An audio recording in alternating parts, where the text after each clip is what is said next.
Bismillahirrahmanirrahim. Assalamualaikum warahmatullahi wabarakatuh. Yang terhormat dosen pengampu mata kuliah Produk dan Industri Halal Bapak Dr. Gusman Haris MAG. Di sini saya Siti Enaisa Simbolon akan mempresentasikan sertifikasi halal. Untuk pembahasan kali ini adalah sertifikasi halal. Yang pertama ada prosedur sertifikasi halal, kemudian ada data kuantitatif sertifikasi halal. Yang ketiga ada problematika dalam penerbitan sertifikat halal. Kemudian yang keempat ada upaya-upaya dalam meningkatkan akses masyarakat untuk memperoleh sertifikasi halal. Sebelum kita lanjut kepada proses sertifikasi halal, ada baiknya kita mengetahui apa yang dimaksud dengan sertifikasi halal. Sertifikasi halal adalah fatwa tertulis yang dikeluarkan oleh Majelis Ulama Indonesia untuk produk yang telah dinyatakan halal setelah melalui proses registrasi, audit, dan rapat Komisi Fatwa Majelis Ulama Indonesia.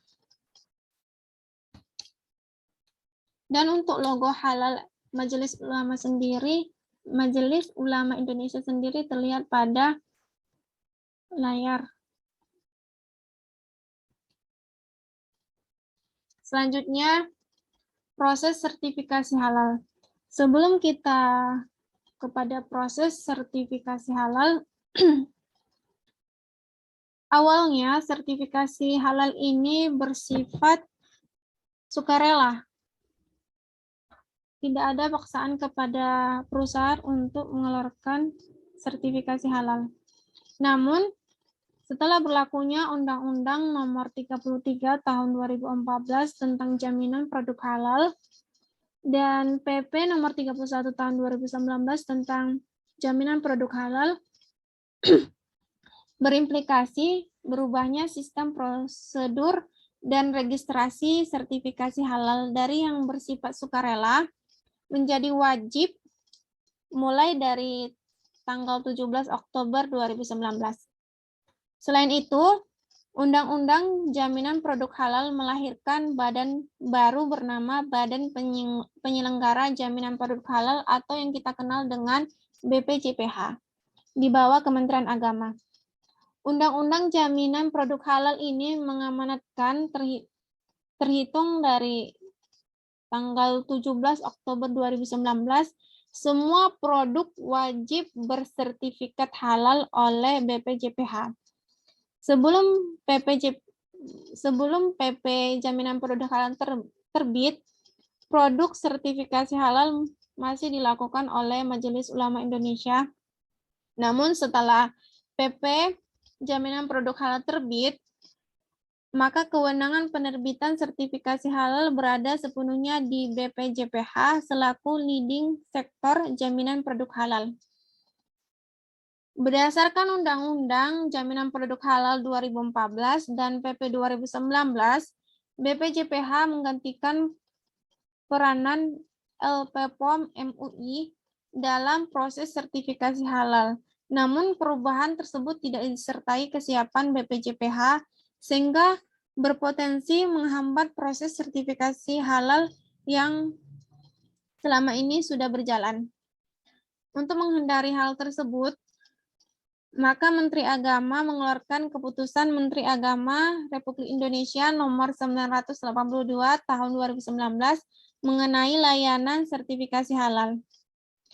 Isi keputusan tersebut menegaskan bahwa dalam menyelenggarakan pelayanan sertifikasi halal, BPJPH akan bekerja sama dengan Majelis Ulama Indonesia dalam hal menetapkan fatwa kehalalan produk dan Lembaga Pengkajian Pangan, Obat-obatan, dan Kosmetik MUI atau LPPOM MUI dalam hal pemeriksaan dan pengujian kehalalan produk. Untuk proses sertifikasi halal, di sini ada 5 tahap. Yang pertama melakukan permohonan sertifikasi halal. Di sini pelaku usaha akan melengkapi dokumen pelengkap seperti data pelaku usaha, nama dan jenis produk, daftar produk dan bahan yang digunakan, kemudian pengolahan produk, dan dokumen sistem jaminan produk. Setelah itu, BPJPH akan memeriksa kelengkapan dokumen dan menetapkan lembaga pemeriksa halal. Dan ini akan membutuhkan waktu selama 2 hari kerja. Selanjutnya, LPH akan memeriksa dan menguji kehalalan produk selama 15 hari kerja. Selanjutnya MUI akan menetapkan kehalalan produk melalui sidang fatwa halal. Dan akhirnya, jika lolos, maka BPJPH akan menerbitkan sertifikat halal. Untuk proses sertifikasi halal ini sendiri memakan waktu selama 21 hari.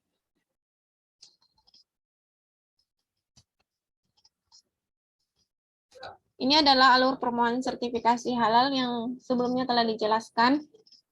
Pelaku usaha mengajukan permohonan, kemudian BPJPH akan melakukan pemeriksaan dokumen, kemudian BPJPH akan menetapkan LPH yang telah dipilih oleh pemohon. Selanjutnya, LPH akan melakukan pemeriksaan dan pengujian kehalalan produk. Kemudian MUI akan melakukan penetapan kehalalan produk melalui sidang fatwa halal. Selanjutnya, BPJPH akan menerbitkan sertifikat halal.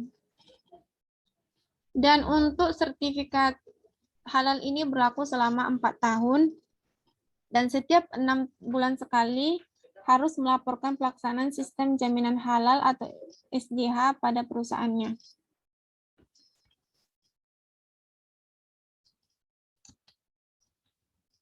Ini adalah dokumen permohonan sertifikasi halal yang harus disediakan oleh pelaku usaha, seperti data pelaku usaha terdiri dari nomor induk berusaha atau NIP, kemudian ada penyedia halal. Selanjutnya ada nama dan jenis produk. Di sini nama dan jenis produk harus sesuai dengan nama dan jenis produk yang akan disertifikasi halal. Selanjutnya ada daftar produk dan bahan yang digunakan seperti bahan baku, bahan tambahan, dan bahan penolong. Kemudian ada proses pengolahan produk. Di sini ada pembelian, penerimaan, penyimpanan bahan yang digunakan, pengolahan, pengemasan, penyimpanan produk jadi distribusi. Dan yang terakhir ada dokumen sistem jaminan halal, yaitu suatu sistem manajemen yang disusun, diterapkan, dan diperoleh oleh perusahaan pemegang sertifikat halal untuk menjaga kesinambungan proses produksi halal. Ini adalah pendaftaran e-halal. Alurnya yang pertama kita sign up dan login. Kemudian kita melakukan registrasi halal. Seterusnya kita akan membayar biaya registrasi halal. Kemudian kita akan mengupload data persyaratan sertifikasi halal. Lalu monitoring pre-audit, membayar biaya akad. Kemudian pengajuan jadwal audit dan doc trouble. Selanjutnya ada monitoring post-audit, monitoring fatwa, dan yang terakhir kita akan mendownload, jika lolos kita akan mendownload sertifikatnya.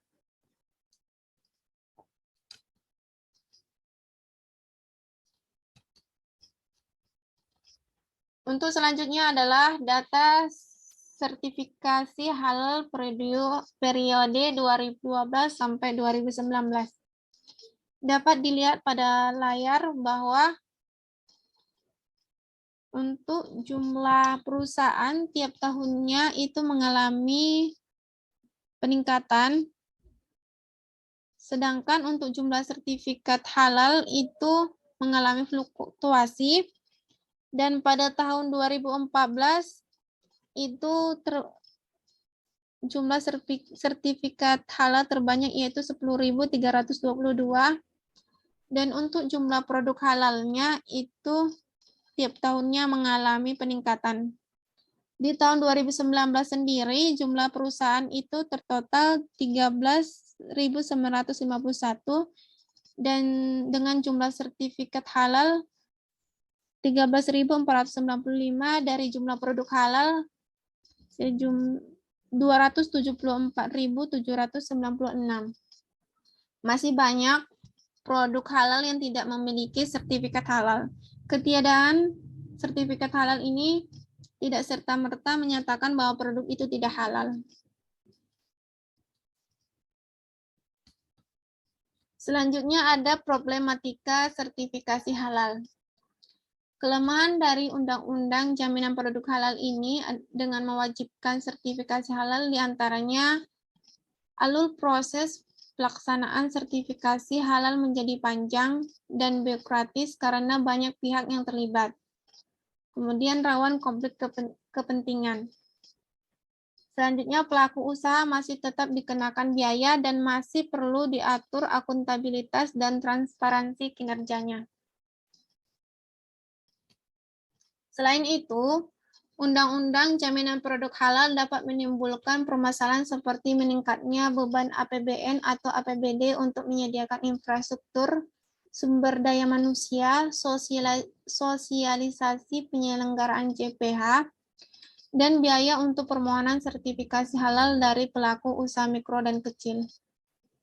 Kemudian terjadinya dominasi lembaga LPH karena BPJPH memiliki kewenangan penuh dalam menetapkan LPH yang akan melakukan pemeriksaan atau pengujian produk dan terjadinya kontradiksi antar peraturan dikarenakan Undang-Undang JPH memerlukan peraturan-peraturan turunan dalam implementasi jaminan produk halal.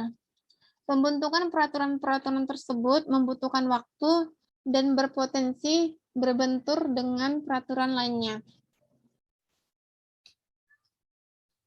Selanjutnya di sini ada kendala yang terjadi pada perkembangan industri halal di Indonesia. Yang pertama ada jaminan produk halal atau JPH yang masih belum selesai.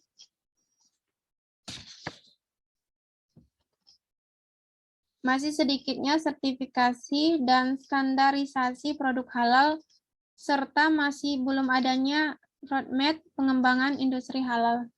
Yang kedua ada sumber daya manusia. Sumber daya manusia terdiri dari produsen yang kurang memperhatikan tentang produk halal dan masih kurangnya pengetahuan produk halal pada pelaku usaha kecil. Yang ketiga ada kurangnya infrastruktur yang memadai dan kurangnya koordinasi lembaga yang menangani infrastruktur itu sendiri. Kemudian yang keempat ada kurangnya promosi tentang halal dan kurangnya sosialisasi pendidikan dan informasi mengenai halal itu sendiri. Yang kelima ada produksi seperti terbatasnya bahan mentah yang sudah memenuhi kriteria halal. Masih ada beberapa sektor yang bergantung pada impor dan berakhir belum adanya definisi standar produk halal. Upaya-upaya dalam meningkatkan akses masyarakat untuk memperoleh sertifikasi halal. Di sini ada program Sehati. Program Sehati ini adalah program sertifikasi halal gratis. Program Sehati merupakan kolaborasi dan sinergi antara BPJPH, Kementerian Agama dengan Kementerian Pemerintah Daerah, instansi, dan pihak swasta. Program Sehati ditujukan kepada usaha mikro dan kecil atau UMK karena sebagian besar belum memiliki sertifikasi halal. Melalui sertifikasi halal gratis ini, diharapkan makin banyak UMK yang bisa menembus pasar halal global. Tujuannya untuk memfasilitasi pembiayaan sertifikasi halal secara gratis bagi pelaku UMK. Melalui program Sehati ini, BPJPH menetapkan bahwa pengajuan atau pendaftaran, pemeriksaan atau audit produk, penetapan fatwa halal, sampai penerbitan sertifikat halal seluruhnya online based pada si halal. Hal ini dilakukan untuk mempercepat proses dan mempermudah pelaku usaha mengakses sertifikasi halal. BPJPH sedang berproses ke arah digitalisasi layanan.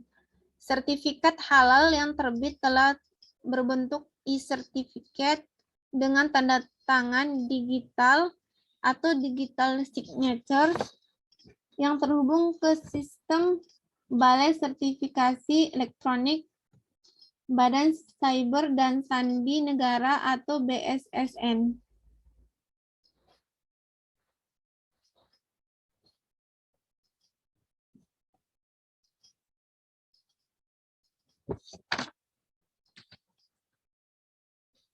Selain itu, peluang yang dapat diwujudkan untuk membangkitkan industri halal di Indonesia ini ada yang pertama, meningkatkan pasar produk halal seiring meningkatnya populasi masyarakat Muslim. Yang kedua, kita dapat mengembangkan industri halal melalui e-commerce. Kemudian yang ketiga, kita bisa menarik minat pembeli dengan mendorong pelaku UMKM mendapatkan sertifikasi halal.